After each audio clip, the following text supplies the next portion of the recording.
Your ambition, if you have any sense, is actually to become competent. Do you want to be competent and dangerous, or do you want to be vague and useless? It is definitely the case that there is no more exceptional form of the capacity to be dangerous than to be articulate. And so it's a moral endeavor in some real sense. Right? To become articulate is to become the master of your own tongue. Every advantage comes with a disadvantage. So if you're extroverted, you're social and you're positive, but you're impulsive and you can tilt towards hedonism and you can't stand being alone.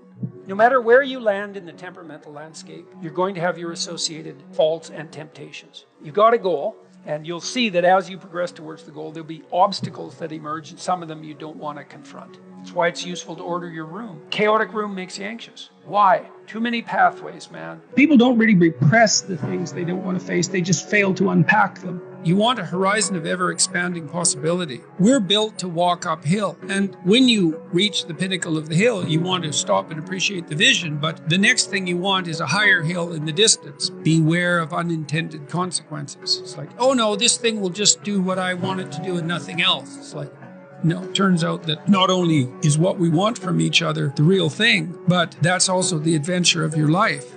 And so if you aren't truthful, and that means, unfortunately, especially at the beginning, when you start to be truthful, it means deeply coming to terms with your inadequacies in humility. So it's very painful. Without that, you don't have the adventure of your life. You have the role that you acquiesce to. And that'll take all the meaning out of your life. It's good for you to go take your place in the world. Have some ambition, have a vision, have a goal, have a strategy. Try to be a good person, not because it's your duty precisely, because that's the proper way to live. You sit on the bed and say, okay, man, I'm ready to learn something. What's one thing I'm doing wrong, that I know I'm doing wrong, that I could fix? You meditate on that, you'll get an answer. You grow in proportion to the weight you take on voluntarily. And it's also true that we have no idea what the upper limit to that is.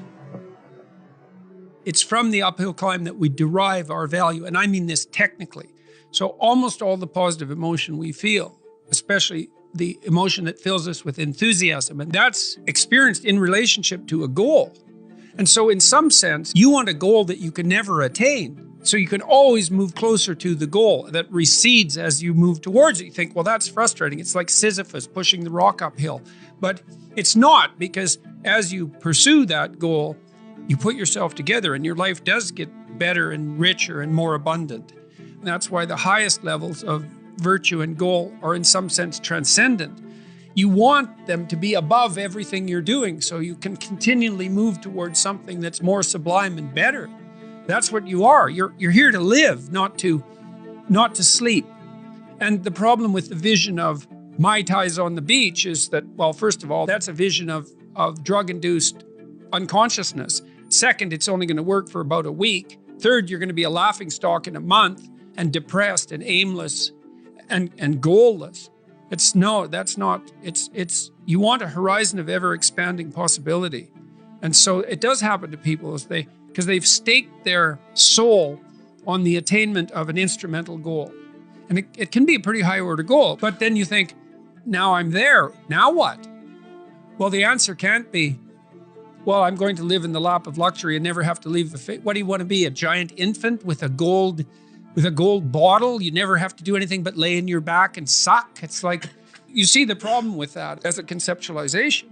It's no, you want to be like an active warrior moving uphill with your sword in hand. And that's dynamic, that's exciting.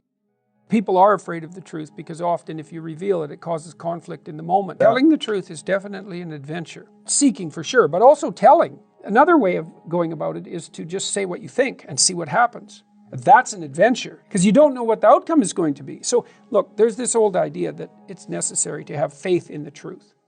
And so here's a way of thinking about that. Someone asks you a question and you might think, well, here's the outcome I want. And so here's how I'm going to answer that question. So that's one way of approaching it. But another way of approaching it is, you ask me a question, I'm going to think about the answer, and I'm just going to tell you what I think. And it doesn't matter what the outcome is, because I'm willing to see what the outcome will be, predicated on the idea that there isn't a better outcome than the one that truth produces.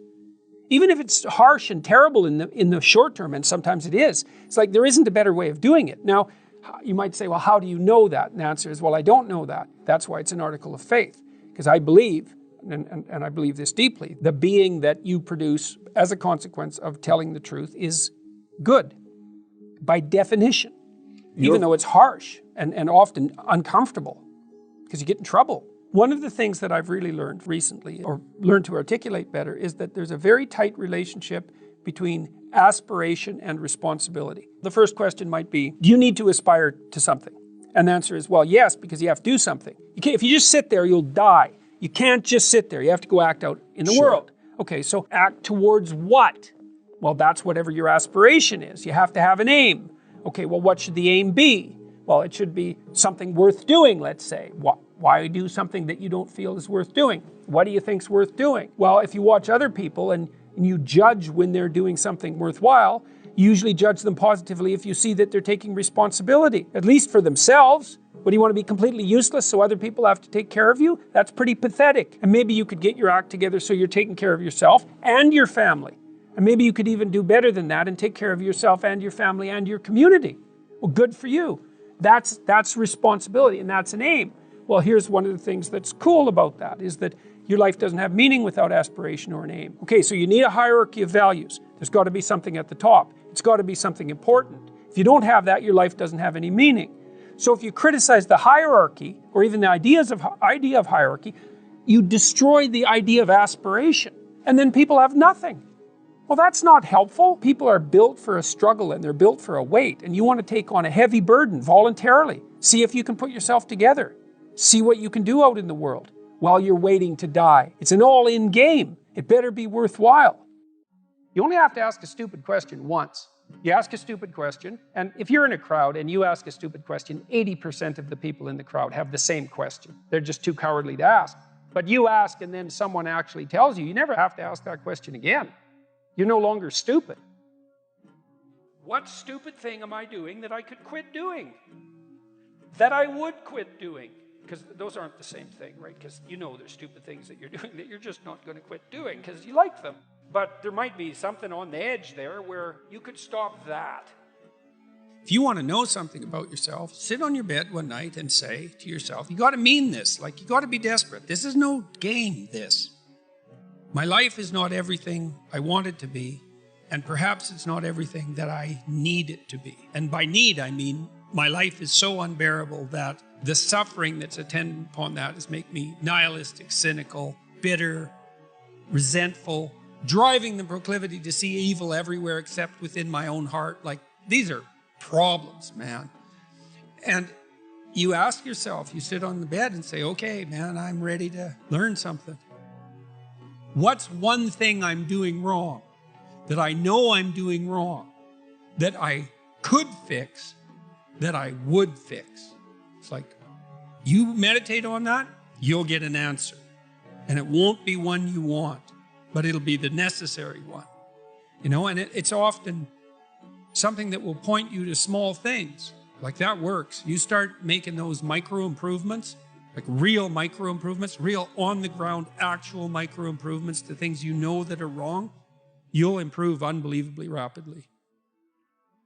The great people I know are brutally truthful to themselves and other people, and they have insanely adventurous lives.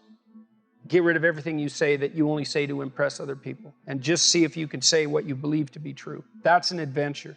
That's the thing about the truth, you know? Well, you got to ask yourself, if you're not speaking the truth, who is it that's talking? If you're saying something that you do not believe to be true, it's not you talking. It's something else. It might be the part of you that wants to manipulate the other person into delivering what you think you want from them. Well, what is that spirit of manipulation that you've allowed to possess you? It's not you. Let's say you decide to live your whole life in that instrumental manner. You're going to craft your words like the student who says, well, I'm going to write what the professor wants to hear so I get the grade. It's like, well, you just turn yourself into that. Well, who is it that's doing that manipulating? It's not you, because those aren't your words. So even if you get the grade, it's not you that got the grade. It's the false you. It's the manipulative you. So you do that your whole life. You don't have your life. And then you think, well, God, that was a miserable life. I manipulated everybody. They were so damn stupid. They were sucked in by it. They're all contemptible. Everyone does it, you know, which they don't, by the way. And so that's a pathway to bitterness. Partly because if you're a manipulator and you use your language falsely, you don't live your own life. You live the life of whatever possesses you when you think it's you manipulating. And so you live the life of the spirit of manipulation. Of course, you want to put the book on. You want to become that person. That can rattle you up, man. Especially if the person is thinking all sorts of things that you've never thought. I mean, I love reading for that reason. I could pick my peers too, which I really loved. It's like, well, you know, I have these people around me, but then there's these people who've lived before me and in different places, and I can set them up on my shelf. I can enter into their world, and I can benefit from everything they've thought and saturate myself with that person. It's very disruptive, especially if the person that you're reading has a mind that's more powerful and more well-developed than your own. It was very disruptive, but unbelievably useful to try on other people like that. And you get the benefit of their entire life distilled into their book. You know, it's 30 years of work. I read this one book called The Neuropsychology of Anxiety, which it's a great scientific work. It's a very hard book. I think it has 1,800 references, something like that. And this guy, Jeffrey Gray, he actually read all those references and he understood them. And so it took me 6 months to read the book, but I got an entire education out of it. I got to experience in 6 months what it took him 30 years to learn. Like, what a gift that is. It's unbelievable. Virtually every word is like that, because a word is an ancient artifact. It's like an animal in some sense. It has an evolutionary history and it transforms across time. And each word it carries the echoes of its past with it too, because each word attracts other words in a particular unique way. So it kind of lives in a word ecosystem as well. And the ecosystem contains information about the history of that word. And you think, well, why is that important? It's like, well, hey, guess what? You think in words, you talk in words, you have all these archaic entities, these words, these living entities that you use. It's like the more you know about them, the more you know about you, the more you know about other people, and the better you are at formulating and communicating your ideas. There's nothing lost in that kind of investigation. There's nothing but gain there.